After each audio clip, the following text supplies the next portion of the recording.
Diletos irmãos em Cristo, que a paz do Senhor seja convosco. É meu prazer, mais uma vez, te convidar para meditarmos na Palavra de Deus, assuntos da Escola Bíblica Dominical, cuja base bíblica hoje, como tem sido nas últimas semanas, ou seja, durante todo este terceiro trimestre, será o livro de Atos dos Apóstolos, onde encontramos a história da Igreja de Cristo. Estamos focando, na verdade, a Igreja de Jerusalém, nos primeiros 15 capítulos do livro de Atos. E chegamos agora, nesta semana, para estudarmos o capítulo 6 e 7 do livro de Atos dos Apóstolos, com o título desta lição número 9, uma igreja que se arrisca. Esta lição será estudada no dia 31 de agosto de 2025, querendo Deus. E você é muito bem-vindo a qualquer uma de nossas classes de Escola Bíblica Dominical presenciais. Será uma bênção, certamente, para você e sua família. Aleluia. Bom, o tema desta lição soa um tanto estranho realmente às nossas realidades, porque na verdade somos sempre aconselhados pelos pais, pelos líderes, a evitarmos todo tipo de risco ou de perigo. Desde pequenininho fomos instruídos a fazermos tudo para ficarmos longe do perigo e longe de qualquer tipo de risco, de dano possíveis. Mas como assim, então, estudarmos uma lição com esse tema, uma igreja que se arrisca? E se arriscar significa expor-se ao perigo, diz nos os dicionários, as definições semânticas do termo. Se colocar à disposição, ou seja, significa expor-se a um risco ou a uma situação de incerteza. Pois é. É desse jeito. Seja para o bem ou para o mal, ou seja, o risco é isso, né? Tanto pode dar certo quanto não dar também. Com o intuito, naturalmente, de alcançar um alvo, um objetivo ou alguma coisa, certo? É o ato de sair da zona de conforto para tentar algo que pode trazer algum resultado, e esse resultado poderá ser positivo ou negativo. Por esse motivo é que é arriscado. E como o mundo que nós vivemos enquanto igreja é um mundo hostil ao verdadeiro evangelho, como nós temos já estudado em outras lições, especialmente na número 7, meus amados, então é natural que ao estar no mundo, aqui como igreja, enfrentaremos sim os perigos, as lutas, as provas, fazem parte da vida. Então não é absurdo que a igreja realmente corra riscos de danos físicos, na verdade, jamais no sentido espiritual. Os inimigos da fé, os opositores, eles poderão fazer no máximo atingir aquilo que é material, orgânico, nunca jamais a alma e o espírito. Foi Jesus que nos garantiu em Mateus 10, 28 que o inimigo pode atingir o corpo. Então ele diz, não temais aquele que pode matar o corpo, mas não pode fazer nada com a alma, porque na alma nós estamos plenamente seguros.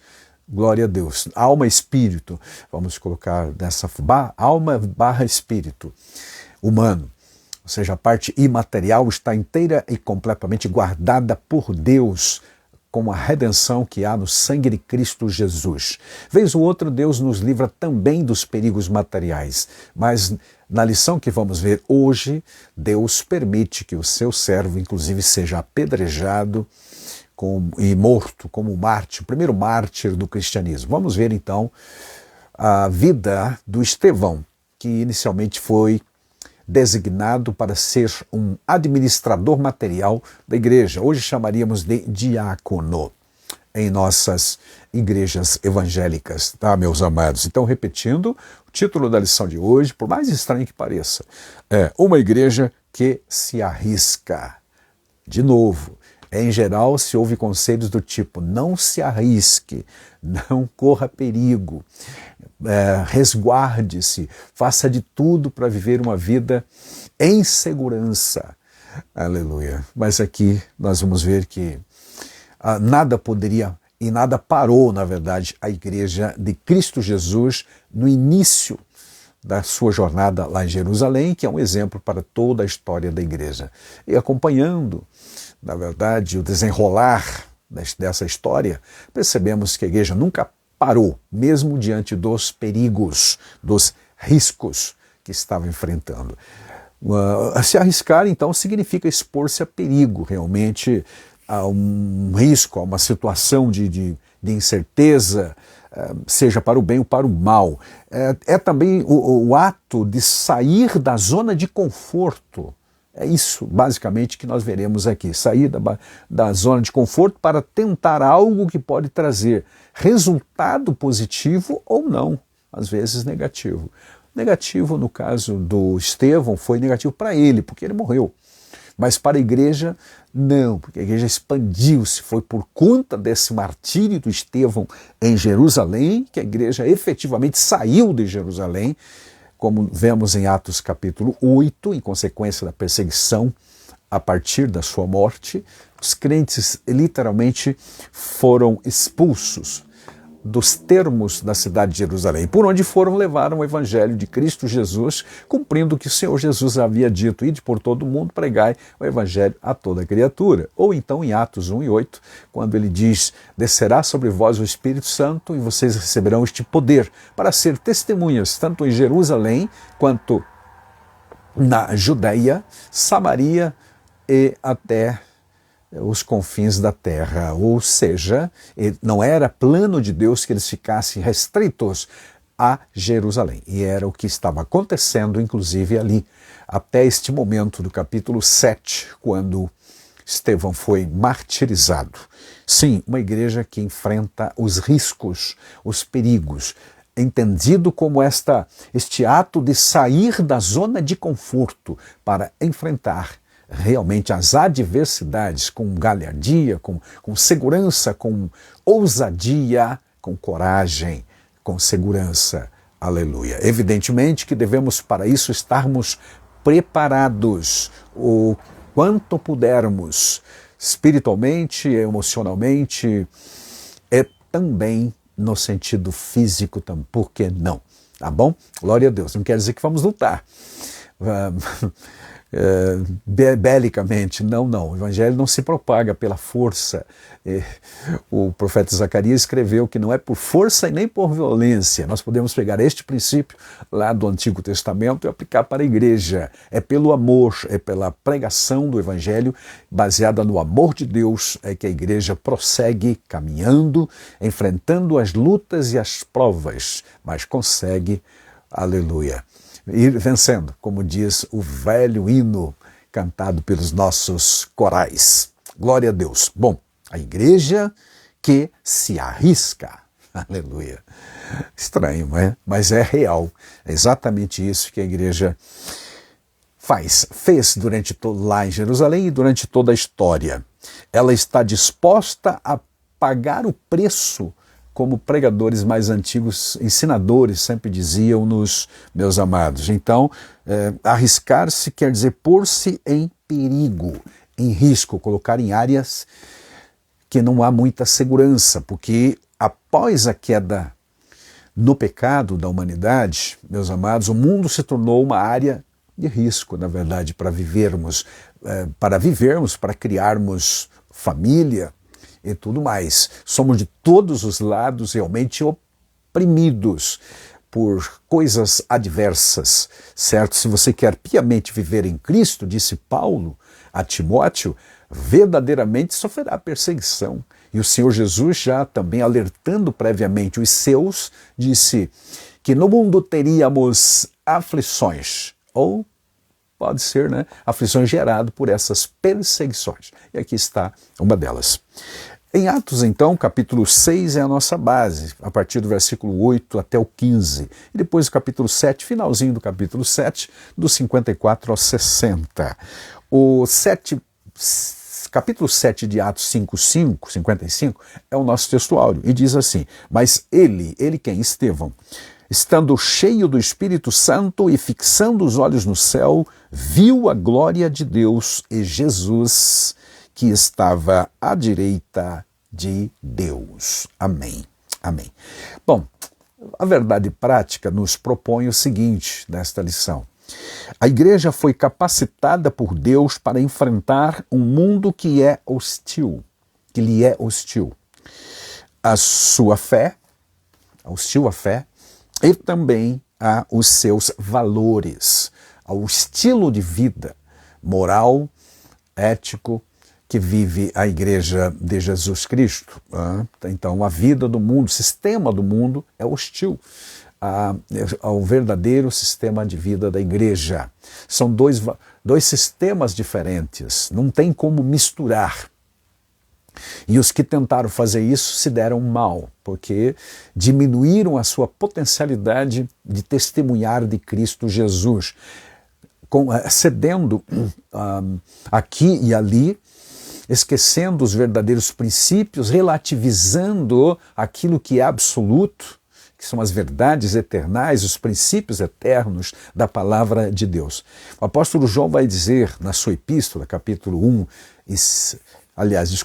5, 19, que o mundo jaz no maligno, ou seja, em outras palavras, o mundo está dominado, está sob o poder do maligno. Então o mundo é hostil. Por esse motivo mesmo o apóstolo João escreveu: não ameis o mundo e nem as coisas que no mundo há. Jesus, orando ao Pai, disse: Pai, não peço que os tires do mundo, mas que os guardes do mal. Eles não são do mundo, disse Jesus também na oração sacerdotal de João 17, eles não são do mundo. Quem eles? A igreja. Não são do mundo, como eu também do mundo não sou. Glória a Deus. No capítulo 15 de João, ele alertou, a partir do versículo 18, dizendo: se me perseguiram, também perseguirão a vocês, especialmente ali no 5:18 ao 20 de João. Se aceitaram a minha mensagem, também aceitarão a vossa. Se me odiaram, também odiarão vocês. E assim vai.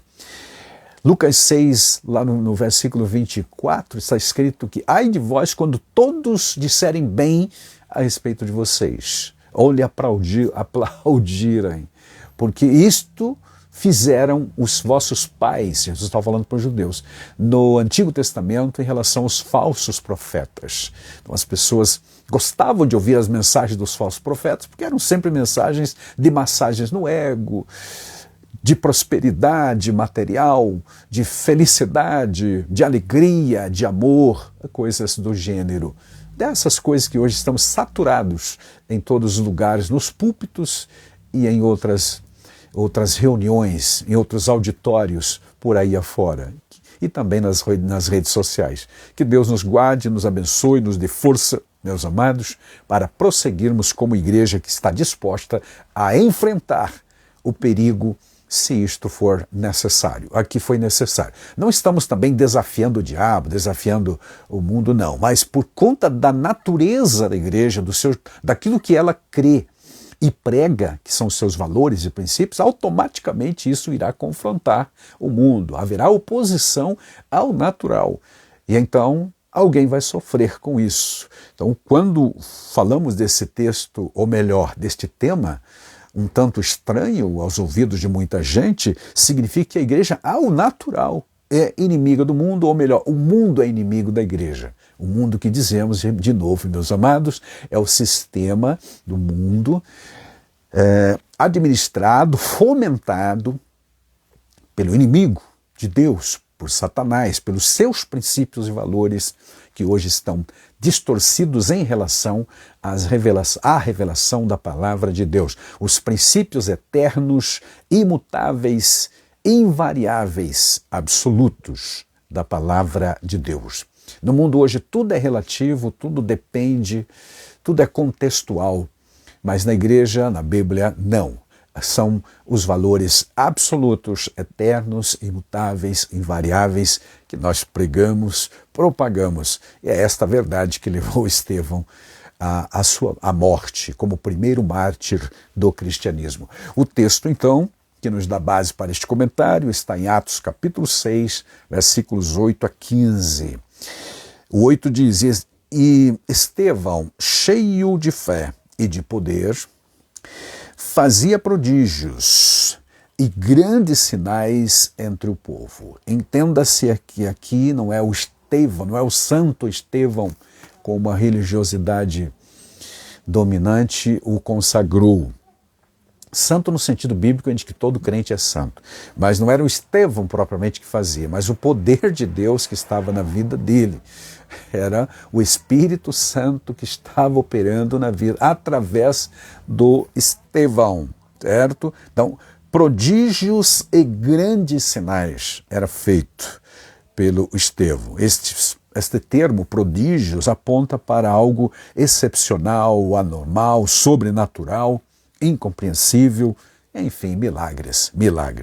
E os grandes sinais estão também nesta linha do sobrenatural. Acontecia lá na vida de Estevão, ministério de Estevão. Aí o versículo 9, surge a inveja dos religiosos, que está registrado da seguinte maneira: e levantaram-se alguns que eram da sinagoga chamada dos libertos, e dos sirineus, e dos alexandrinos, e dos que eram da Cilícia e da Ásia, aqui Ásia Menor, disputavam com Estevão. Esse disputar aqui é no sentido do diálogo, da conversa, da discussão. Então, o Estevão pregava a palavra de Deus, o Evangelho de Cristo, a nova revelação, apresentando Cristo como o Messias dos judeus, como Salvador do mundo, e esta gente que congregava, que eram membros destas sinagogas mencionadas aqui. Alguns entendem que eram mais que uma sinagoga, 3 ou 4, não sei. O fato é que se fala aqui da sinagoga dos libertinos, dos sirineus e alexandrinos, Cilícia e Ásia. Então, 3 talvez ou 4 sinagogas que havia em Jerusalém, onde se congregavam. Esses libertinos eram os libertos, em outras versões traduzido como libertino. Libertino hoje é um termo pejorativo, mas nesse caso aqui representava simplesmente alguns escravos judeus que foram libertos. Eles foram levados primeiro prisioneiros para Roma em um tempo tal e depois libertos de lá da escravidão e voltaram a Jerusalém, a Israel, melhor dizendo, e fundaram naturalmente uma sinagoga onde eles se reuniam. O que era uma sinagoga?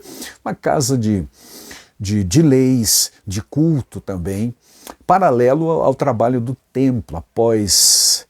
Logo após a volta do cativeiro, e talvez alguns entendem que as sinagogas começaram a aparecer lá mesmo, na época do cativeiro da Babilônia, portanto lá pelo século 6 ou 5 antes de Cristo, meus amados, e aí então se proliferaram por todas as partes. Pessoas que não podiam ir ao templo, nos cerimoniais, nas festas, eles então se reuniam nessas casas de oração, casas onde eram ministrada a palavra de Deus, onde eram feitas orações a Jeová pelos judeus. E também na sinagoga se tratavam de assuntos comunitários ali. Consequentemente, essa gente que agora retornou da escravidão, chamada libertos, tinha uma sinagoga própria onde eles congregavam. E também alguns que eram lá de Alexandria tinham a sua sinagoga, os sirineus que eram da África também, e aí Cilícia e Ásia, que ficavam na antiga Ásia Menor, talvez numa sinagoga também própria, onde se congregavam. É importante lembrar que o Estevão é um helenista, que foi, como vimos na aula passada, escolhido dentre a multidão dos reclamantes lá de Jerusalém, por conta das viúvas que não estavam sendo bem tratadas. Ele foi escolhido para ser diácono e, consequentemente, tinha livre trânsito nessas sinagogas. E era nesses locais, não no templo em Jerusalém, mas nas sinagogas, provavelmente, que ele pregava, que procurava disseminar a mensagem do Evangelho de Cristo Jesus. E com isso despertou a inveja, porque ao mesmo tempo que pregava, orava pelas pessoas e Jesus curava. Então havia milagres. Aqui fala, como já dissemos, de prodígios e grandes sinais. Então esta gente disputavam com ele, ou seja, discutiam, certo? com ele, meus amados, contrapondo-se ou questionando a ele, não aceitando a forma como que ele pregava. E no versículo 10, e não podiam resistir à sabedoria e ao espírito com que ele, Estevão, falava, porque, diferente dos outros religiosos que ali disputavam com ele, nos debates, Estevão estava cheio do Espírito Santo. Aleluia. Isso faz toda a diferença. E, na verdade, o estar cheio ali não significa algo pontual, mas permanentemente cheio do Espírito. Quando ele falava, era o Espírito Santo que estava falando por ele, pregando o Evangelho, orientando as pessoas, aleluia, apresentando em Cristo a salvação, o Messias judaico, o Salvador do mundo, e isso foi causando inveja neles. Tanto que o versículo 11 diz: então subornaram os homens para que dissessem: ouvimos-lhe proferir palavras blasfemas contra Moisés e contra Deus. O termo blasfemas aqui, palavras blasfemas, significa palavras insultuosas. Isso não é verdade, isso é narrativa mentirosa deles. Mas foi isso que eles acusaram. E excitaram o povo em geral. Veja bem, eles eram líderes dessas sinagogas, congregavam junto com Estevão, numa dessas sinagogas, certamente Estevão era membro lá, e agora estão excitando a multidão, diz o versículo 12, os anciãos e os escribas, e investindo contra ele, o arrebataram e o levaram ao conselho. Arrebataram aqui quer dizer o prenderam, o deteram, prenderam mesmo, e o levaram ao conselho. Que conselho é esse? Conselho superior, religioso, civil também, tinha funções tanto religiosas quanto civil, dos judeus, chamado Sinédrio, aqui designado por Lucas como o conselho. Trouxeram ao conselho.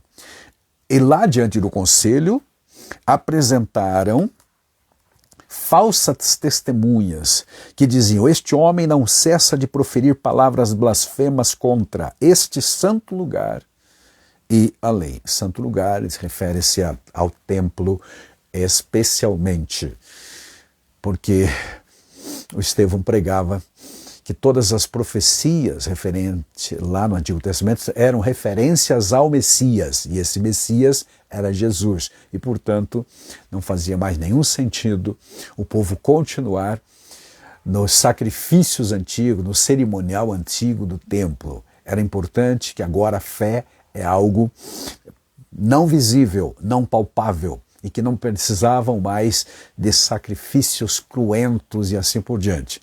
Basicamente, as pregações de Estevão deixavam transparecer esta realidade. No entendimento equivocado, errado desses líderes opositores de Estevão, isto era uma blasfêmia contra Moisés, contra este santo lugar, como eles dizem aqui. No versículo 12, apresentaram essas falsas testemunhas, então, dizendo que ele estava blasfemando contra este santo lugar e a lei. Porque nós lhe ouvimos dizer que esse Jesus Nazareno há de destruir este lugar e mudar os costumes que Moisés nos deu.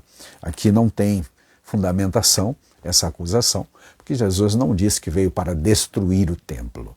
Em nenhum momento.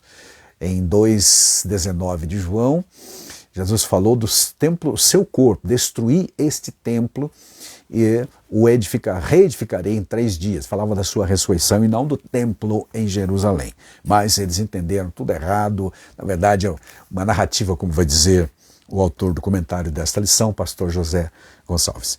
Versículo 14, porque nós lhe ouvimos então dizer que Jesus, esse Jesus Nazareno, vai destruir este lugar tal. Verso 15, então todos os que estavam assentados no conselho, eram 71 membros do conselho.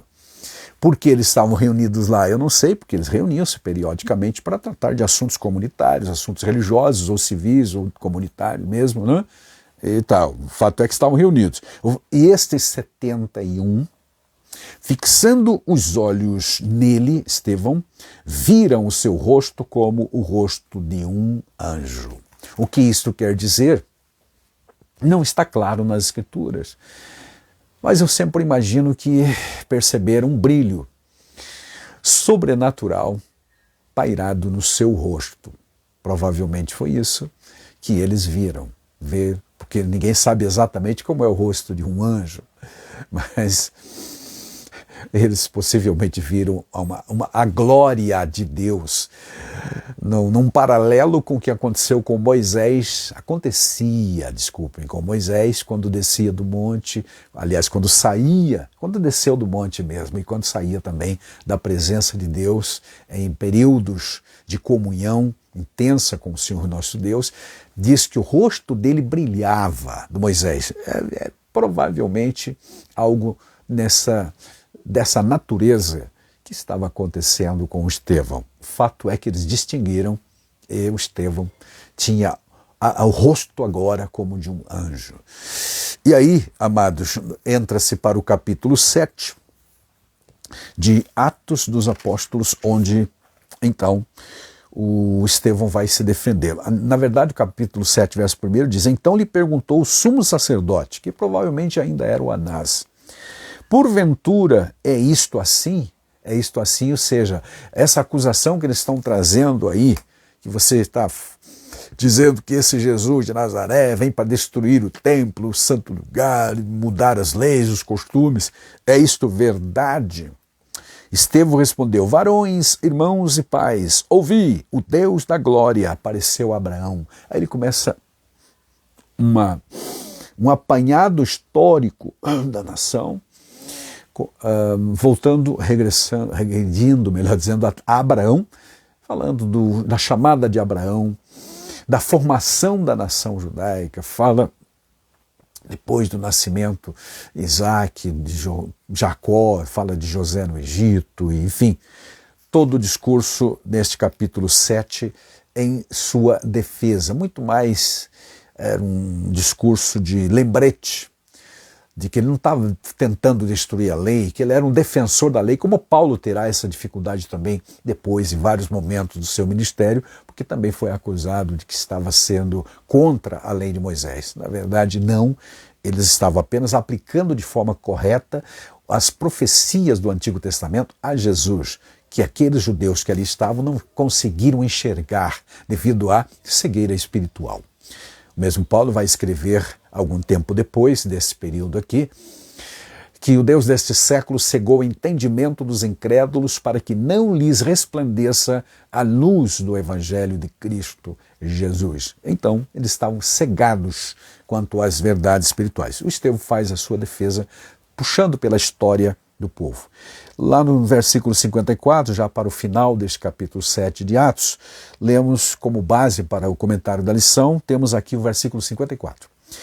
E ouvindo eles isto, enfureciam-se em seu coração e rangiam os dentes contra ele, contra Estevão. E por quê? Porque essa ferocidade é uma linguagem realmente feroz aqui, né? Por quê? Porque no versículo anterior, o Estevão diz, a partir do versículo 51, homens de dura cerviz, disse Estevão, e incircuncisos de coração e de ouvidos, vós sempre resistis ao Espírito Santo, assim como o fizeram vossos pais, também vós o fazeis agora.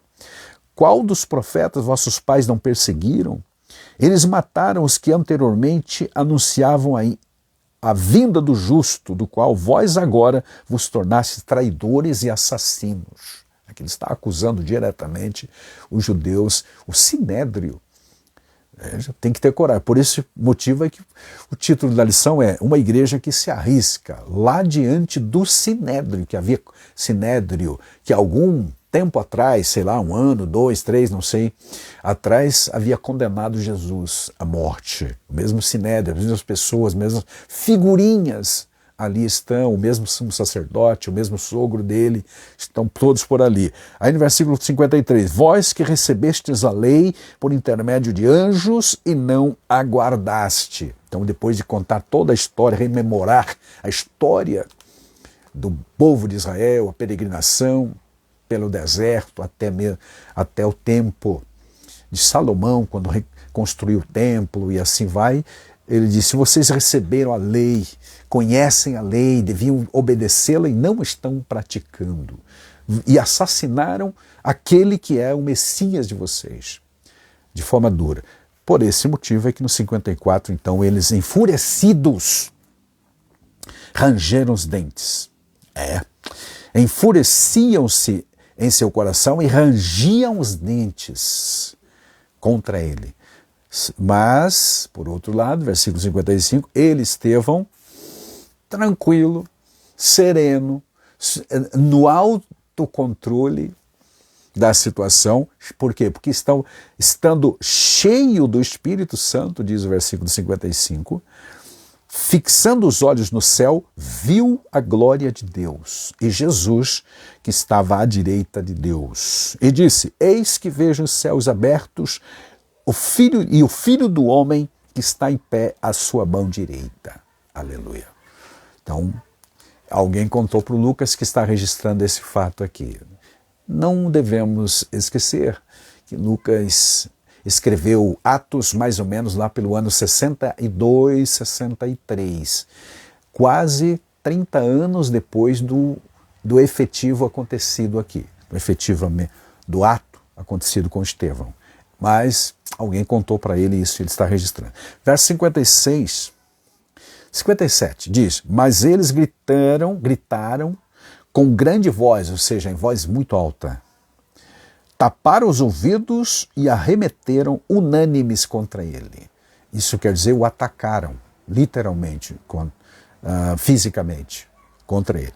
E expulsando-o da cidade, podes imaginar a cena, o apedrejavam, vieram apedrejando ele à medida que ele se afastava dos limites da cidade, porque não deviam morrer alguém dentro dos limites da cidade, havia essa orientação, entre aspas, né, de justiça lá, de santidade, de pureza, algo assim, conforme a religiosidade deles.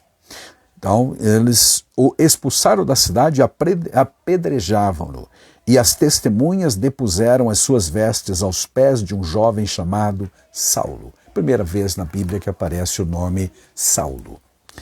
Então, meus amados, essa questão de depor ou depositar as vestes aos pés da testemunha, cumpre-se, por exemplo, o que está escrito lá no Antigo Testamento, Levíticos 24:14, Deuteronômio 17:7, que as testemunhas eram os primeiros a tirarem a pedra contra o acusado, aqueles que eles estavam testemunhando. Essas testemunhas falsas que a gente viu aqui na narrativa, no texto. Tá certo, meus amados? Então fizeram realmente uma narrativa falsária, mentirosa, para acusar o Estevão. Falsa acusação. E o 59, e apedrejaram a Estevão, que em invocação dizia, não, dizia quer dizer, ele continuou repetindo essa frase várias vezes. Qual é a frase? Senhor Jesus, recebe o meu espírito. Senhor Jesus, recebe o meu espírito. Ele está sendo apedrejado e é o que ele sabe e pode e quer dizer agora, né? E o versículo 60, veja que ele vai orar agora, pondo-se de joelho. Não é que ele caiu ajoelhado por conta das pedradas. Ele tomou a posição, ou melhor, tomou a decisão de se ajoelhar. Ajoelhando-se, clamou com grande voz: Senhor, não lhes imputes este pecado. E tendo dito isto, em oração, adormeceu, que é um eufemismo para morte, ou seja, uma declaração eufêmica para falar da morte física.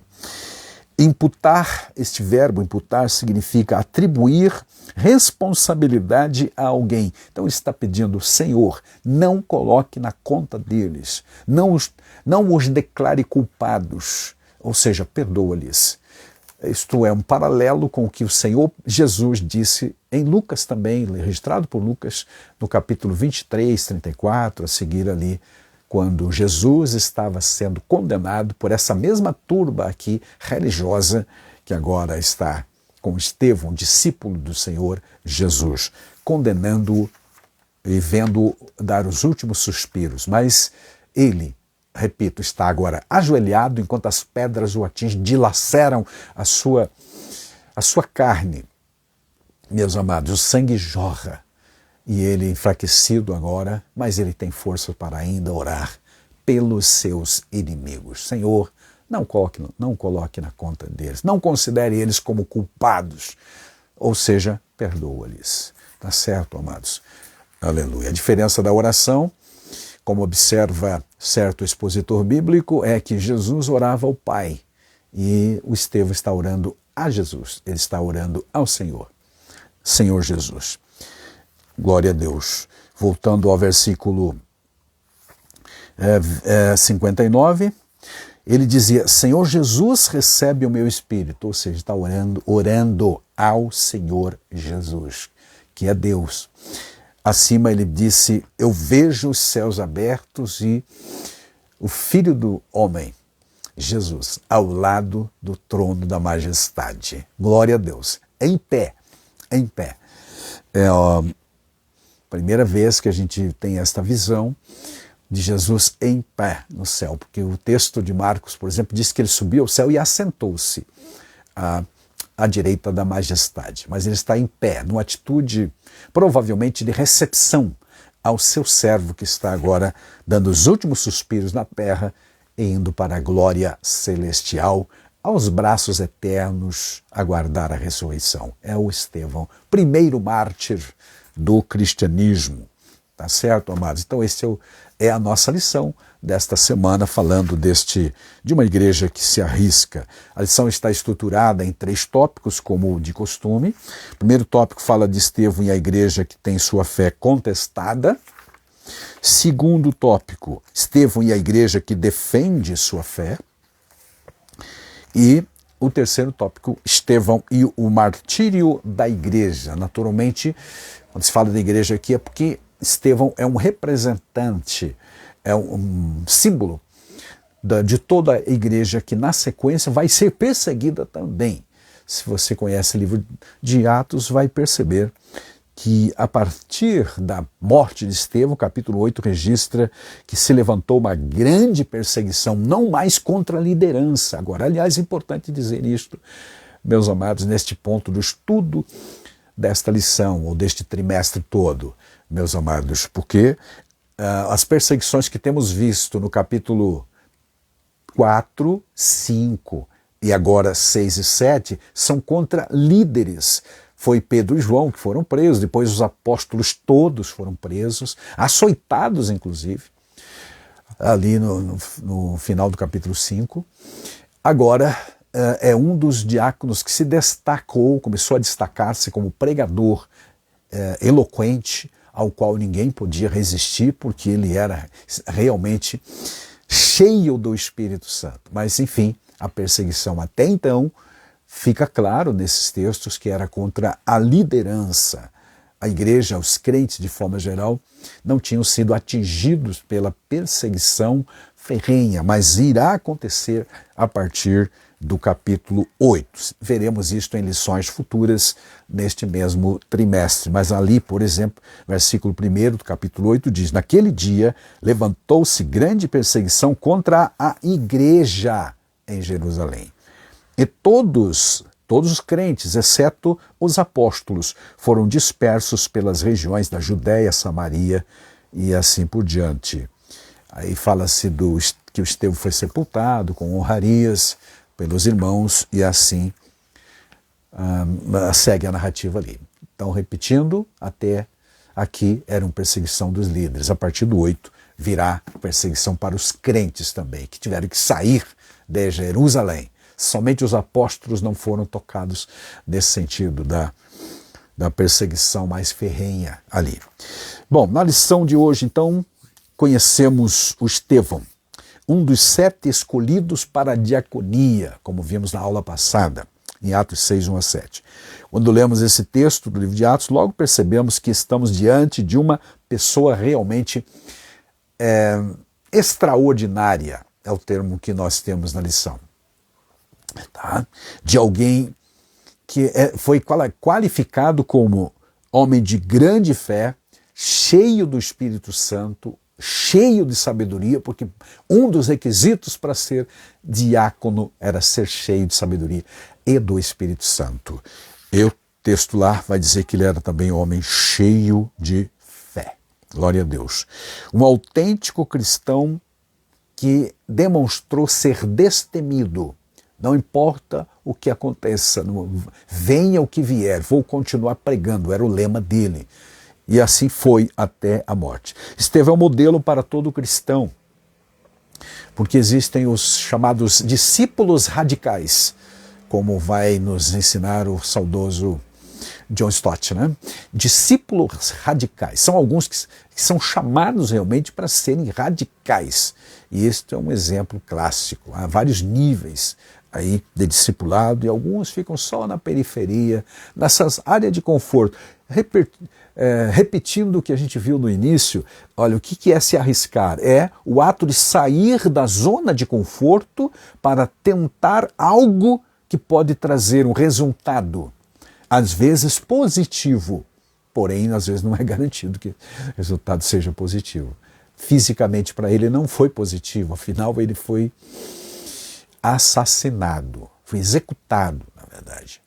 Mas para a obra de Deus foi positivo, como vimos, porque a igreja se expandiu, que era o propósito original de Cristo Jesus para com a igreja lá de Jerusalém. Sair dos termos da cidade. Sereis testemunha em Jerusalém, Samaria também, não esqueçam, né? Judéia, Samaria e até os confins da terra, tá bom? Então, amados, esta é a preciosa lição desta semana que estamos estudando.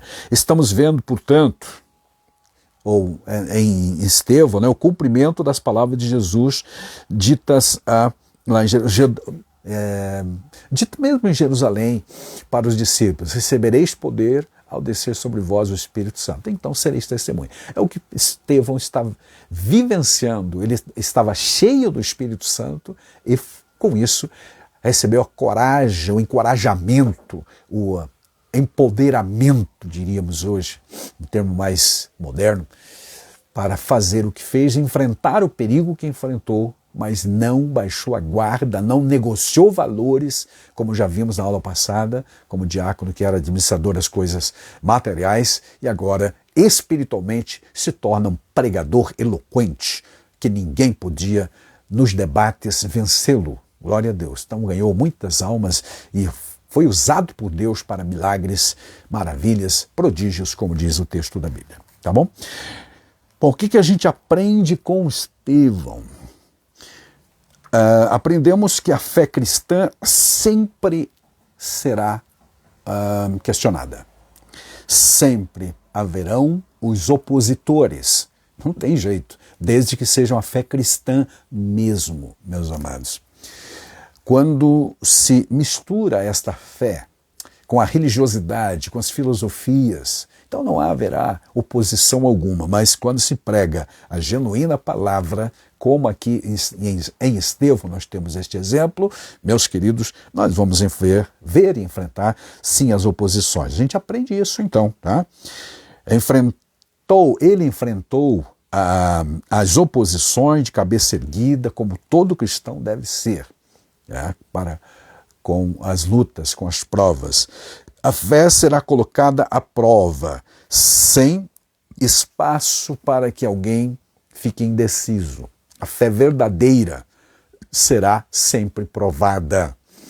Certo, amados? E eu costumo dizer que a nossa fé só será provada, ou melhor, saberemos se realmente temos fé quando vierem as lutas, as oposições. Porque quando o vento está soprando a favor e tudo vai bem, é fácil ser crente, nem precisamos de fé. Vamos tocando o barco, né? Agora, quando as lutas aparecem, quando o vento começa a soprar contrário, quando as ondas começam a se levantar contra a embarcação, aí nós precisamos usar a fé. Aleluia. Também costumo dizer que a gente vai saber se o telhado da nossa casa é suficientemente forte e bem feito quando vem a tempestade, quando vem a chuva forte. É desse jeito. Então pense nas lutas dessa forma, e elas virão. Além disso, Estevão nos ensina que todo cristão deve saber defender a sua fé. E aqui um ponto muito interessante. O apóstolo Pedro, escrevendo algum tempo depois desse episódio aqui, ele vai dizer em 1 Pedro 3,15 que o crente precisa estar preparado para dar ou responder sobre a razão da sua fé, ou da sua esperança, melhor dizendo. Então o crente precisa estar preparado para dizer porque ele é crente, porque ele acredita. Glória a Deus. Isso chama-se defesa da fé. Por isso é que Estevão também é chamado de o primeiro apologista cristão, apologista da fé, defensor da fé. Virão os apologistas ali no século II, mas Estevão aqui está tendo essa sua demonstração de fé ainda no primeiro século. Estamos aqui provavelmente, meus amados, no ano 35, 36 aproximadamente. Explicar e sustentar as crenças cristãs é uma responsabilidade da igreja. É por esse motivo que a gente estuda a Bíblia. Procura conhecer as nossas doutrinas e também a história da igreja, como ela se portou e se comportou. Entender, né, o que é ser crente, conhecer as doutrinas básicas da nossa fé e acreditar e compreender que há desafios. Afinal, Jesus disse: quem quiser vir após mim, negue-se a si mesmo, tome a cruz e siga-me. E também no mundo tereis aflições. Bom, amados, em um mundo que muitas vezes se opõe, aliás, quase todas as vezes se opõe ao verdadeiro cristianismo, não basta apenas termos fé, ou melhor ainda, defender a fé. É preciso estar preparado até mesmo nas perseguições. E dar, como eu dissemos agora, a razão da nossa fé. Estevão é um exemplo disso. Ele estava pronto para enfrentar os perigos que realmente vieram. E esses perigos, como no caso dele, podem levar à morte. Jesus mandando a carta lá para a igreja de Esmirna, por exemplo, capítulo 2 de Apocalipse, e versículo 10, ele diz: "Sê fiel até a morte, e dar-te a coroa da vida." Essa expressão quer dizer: seja fiel, ainda que essa tua fidelidade te leve a morrer por ela. Seja fiel, mantenha-se fiel, persevere na fidelidade, ainda que isto te leve a morrer, sofrer o martírio, que foi o caso de Estevão. É isto que a gente aprende com o Estevão aqui. Um homem de fé, um homem cheio de fé, cheio de sabedoria, cheio do Espírito Santo. Ou, invertendo a ordem, né? Primeiro, cheio do Espírito Santo, que gera a sabedoria e também a fé no nosso coração, que é tudo dom de Deus. É um receptáculo, o ser humano, nesse caso, é um receptáculo da glória de Deus. Ainda entraria o termo graça de Deus na vida dele. Aleluia. A fé estará sempre sob ataque em relação ao mundo, né? A fé autêntica, tá? Lucas nos conta que em um momento do ministério de Estevão, um grupo de judeus que vivia fora de Jerusalém, chamados helenistas, não é que eles viviam, mas eles no mínimo nasceram, né? Nasceram, como vimos na aula passada, nasceram fora de Jerusalém. Provavelmente, no caso dos libertos aqui, eles tinham retornado a Jerusalém e congregavam nessa sinagoga lá. Participavam naturalmente alguns sábados ou festas no templo, mas ainda assim se reuniam nas sinagogas, esta, por exemplo, dos helenistas.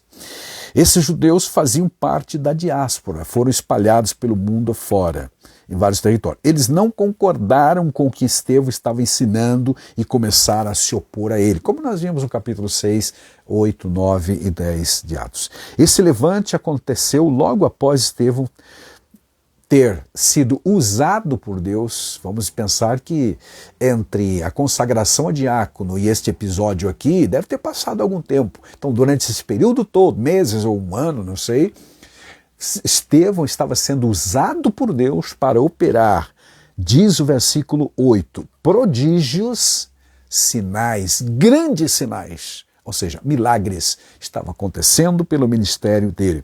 É interessante observar que o verbo grego, diz o pastor José Gonçalves, aqui usado, ou anisteme, que é traduzido como levantou-se, é o mesmo que o verbo usado por Marcos, lá em Marcos 14, de gente que se levantou contra o Senhor Jesus. Então, mesma turba, lá eram os fariseus e os saduceus, aqui são os helenistas, que também são judeus. Aliás, é o primeiro momento também que a perseguição, até então a gente lê em Atos capítulo 2, 4, que a multidão apoiava a igreja. Inclusive, está escrito que, no capítulo 2, que a igreja contava com a simpatia do povo, mas aqui alterou-se completamente por parte dessa multidão de gente, ou desse grupo de pessoas que entregaram literalmente Estevão para o Sinédrio. Eles eram opositores agora. É uma perseguição por parte do povo agora. Povo judeu, povo judeu.